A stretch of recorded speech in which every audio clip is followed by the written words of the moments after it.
नमस्कार मित्रों, स्वागत है आपका ज्ञान गंगा आयुर्वेद क्लासेस में। आज हम लोग मल्टीपल चॉइस क्वेश्चन के सीरीज में पेशी शारीर के अंतर्गत जो भी प्रश्न संभवतः बन सकते हैं, आज उन प्रश्नों की विशद वर्णन करेंगे, अर्थात एक्सप्लेनेशन के साथ वर्णन हम लोग करेंगे। तो आइए देखते हैं एक एक प्रश्न कौन कौन से प्रश्न है। पहला प्रश्न है आपके सामने, आचार्य सुश्रुत के अनुसार पुरुष में पेशियों की संख्या होती है। तो देखेंगे यहाँ पर प्रश्न जो होता है बहुत ही टिपिकल बनता है, अर्थात बहुत ही टेक्निकल वर्ड प्रश्न बनता है। आपको समझना होता है पेशी के रेफरेंस में। तो पेशियों की संख्या की जब बात करते हैं तो सुश्रुत ने पेशियों की संख्या सामान्यतः 500 बोली है।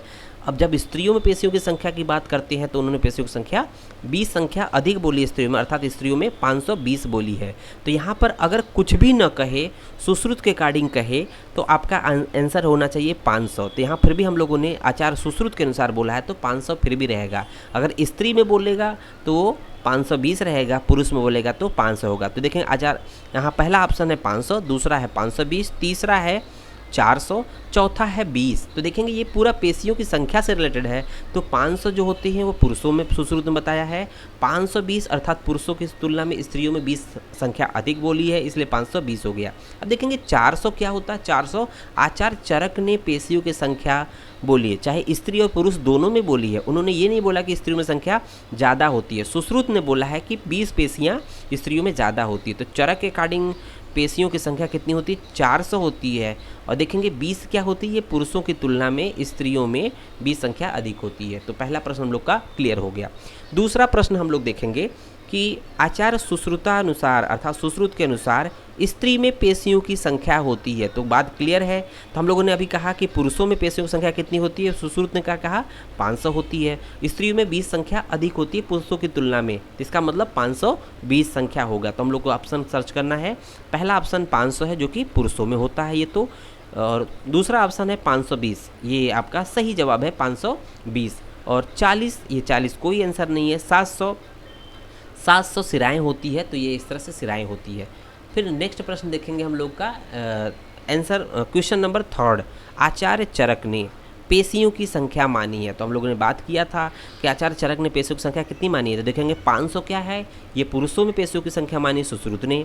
ये 520 क्या है, सुश्रुत ने स्त्रियों में पेशियों की संख्या जो कि पुरुष की तुलना में 20 अधिक मानी है, 520 स्त्रियों में हो गया। यहाँ पर 400 क्या है, ये चरक के अकॉर्डिंग पेशियों की संख्या है, तो आंसर होगा 400। जब चरक के अकॉर्डिंग पेशियों की संख्या पूछे तो 400। सामान्यतः आपसे सुश्रुत की बात पूछेगा, लेकिन फिर भी कभी चरक की बात करे तो 400 मान लेंगे। चौ से चरक, च से 400। देखेंगे उसके बाद 700 क्या है, 700 जो है ये आपका सिराओं की संख्या है। नेक्स्ट प्रश्न देखेंगे हम लोग, चौथा प्रश्न देखेंगे, आचार्य सुश्रुत ने स्त्रियों में कितनी पेशियां अधिक मानी है।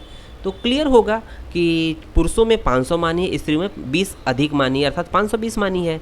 तो देखेंगे कितनी अधिक मानी है, तो समझना है प्रश्न को कि कितनी पेशियां अधिक मानी है पुरुषों की तुलना में। तो देखेंगे 20, 30, 40, 50। तो क्या आंसर हो जाएगा, आंसर हो जाएगा 20। तो इसका आंसर हो जाएगा 20। तो ये पहला ऑप्शन बिल्कुल सही है। बिल्कुल क्लियर कट टेक्निकल प्रश्न है, आप लोग को समझना है। फिर देखेंगे प्रश्न, पांचवा प्रश्न है, शाखाओं में पेशियों की संख्या होती है।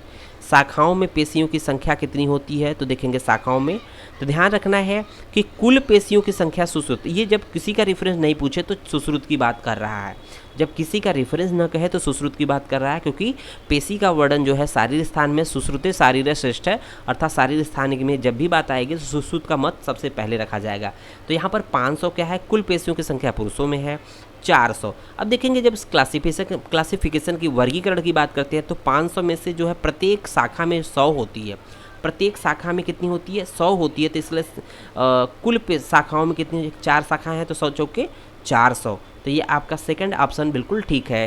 तो शाखाओं में पेशियों की संख्या 400 होती है, प्रत्येक शाखा में 100, 4 शाखाएं तो 400, 300, 700। तो ये कोई ऑप्शन नहीं है, आपका आंसर सेकंड आपका सही है। देखेंगे उसके बाद हम लोग 6 नंबर का प्रश्न है, मध्य शरीर में पेशियों की संख्या होती है। तो जानते हैं कि मध्य शरीर में, तो हम लोग जानते हैं कि कुल पेशियों की संख्या अगर बात करें तो सामान्यतः 500 होती है। कुल पेशियों की संख्या 500 होती है, जबकि शाखाओं में 400 होती है, अर्थात प्रत्येक शाखा में कितनी होती है 100, तो 4 शाखाएं 400। और उसके बाद क्या बचता है, देखेंगे मध्य शरीर में 66 होता है, मध्य शरीर में 66। तो देखेंगे 400 ये 66 मध्य शरीर में हो गया। 34 क्या है ऊर्ध्वगत अर्थात ग्रीवा और सिर प्रदेश में।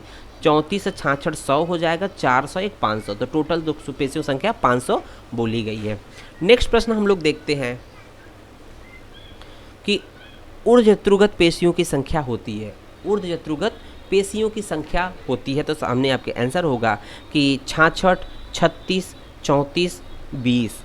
जैसा कि जानते हैं कि हम लोग जानते हैं कि पहले देखना कि वर्गीकरण टोटल पेशियों की संख्या होती है 500, लेकिन यहाँ पर प्रत्येक शाखा में 100 होती है, तो पूरे शाखा में 400, बचा कितना 100।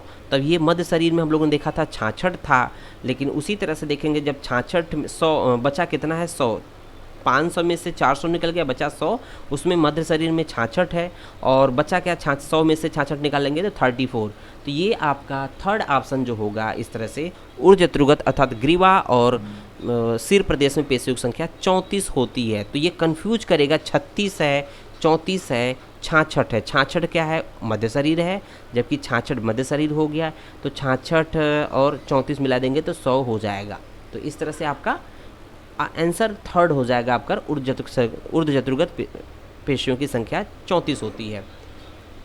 नेक्स्ट देखेंगे स्त्री के प्रत्येक स्तन में पेशियों की संख्या होती है। तो जैसा कि देखते हैं कि स्त्रियों में 20 पेशियां अधिक बताई गई हैं, उसमें भी क्या होता है कि प्रत्येक स्तन में कितनी होती हैं, तो देखेंगे ऑप्शन होंगे 5, दूसरा ऑप्शन है 10, तीसरा ऑप्शन है 4, चौथा ऑप्शन है 3। तो यहाँ पर प्रत्येक स्तन में पेशियों की संख्या 5 बताई गई है, इसलिए कह रहा है प्रत्येक स्तन में पेशियों की संख्या क्या है, आंसर 5। ये क्या है, दोनों स्तन में मिलाकर 10 है, या ये कह सकते हैं गर्भाशय में 10 पेशियां होती है। तो कहते हैं कि प्रत्येक स्तन में 5 अर्थात दोनों स्तनों पर 5 10 हो जाएगा, और गर्भाशय में यूट्राइन कैविटी या यूट्रस में रिलेटेड 10 पेशियां होती है, 10 20 हो जाता है। तो यहाँ एक स्तन का है, दोनों स्तन का 10 हो जाएगा, ये गर्भाशय में 10 पेशियां होती है। उसके बाद देखेंगे 9वां प्रश्न हम लोग का क्या है, गर्भाशय में पेशियों की संख्या होती है। तो अकॉर्डिंग टू सुश्रुत जो 20 पेशियां स्त्रियों में अधिक बताई है, उसमें प्रत्येक स्तनों में 5 अर्थात 10 हो गया, बचा 10। 20 पेशियां अधिक थी, प्रत्येक स्तन में 5, दोनों स्तन में 10 हो गया, बचा 10। तो देखें गर्भाशय में पेशियों की संख्या कितनी होती है, तो ये नेक्स्ट हो गया 10 निकल गया, 10 बचा। इसका मतलब सेकंड ऑप्शन आपका बिल्कुल सही है। नेक्स्ट देखेंगे आप लास्ट प्रश्न देखेंगे, अपत्य पथ में पेशियों की संख्या होती है। तो अपत्य पथ में अर्थात जो जेनिटल ट्रैक्ट होता है, स्त्री में जेनिटल ट्रैक्ट की बात कर रहा है, अपत्य पथ में पेशियों की संख्या होती है। तो यहाँ पर अपत्य पथ में पेशियों की संख्या, तो पहला ऑप्शन है 5, दूसरा ऑप्शन है 4, तीसरा ऑप्शन है 10, चौथा ऑप्शन है 3। तो आंसर क्या होगा आपका 5 तो प्रत्येक स्तन में है, और दूसरा ऑप्शन है 4, ये आपका एक तरह से अपत्य पथ में पेशियों की संख्या होती है 4। तो ये आपका सेकंड ऑप्शन बिल्कुल ठीक है। इस तरह से हम लोग का ये सीरीज कंप्लीट होता है। धन्यवाद।